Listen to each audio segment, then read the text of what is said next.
What's going on, everybody? Captain Namco here, so I'm going to do something here. Twister.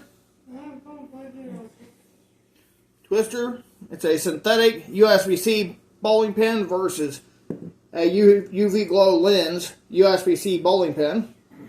USB-C approved, as it says on the back. Alright, let's start with Mr. Lens first.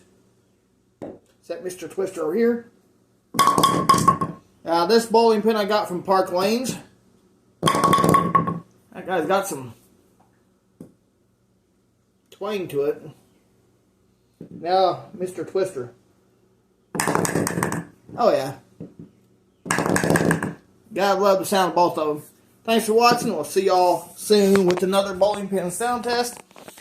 I had to do wood versus synthetic. I ain't done that in a while, actually. So with that being said, thanks for watching. Before I go, just want to remind you guys that Jesus loves you and God bless. And I'll see you with another bowling pin sound test whenever I get more pins.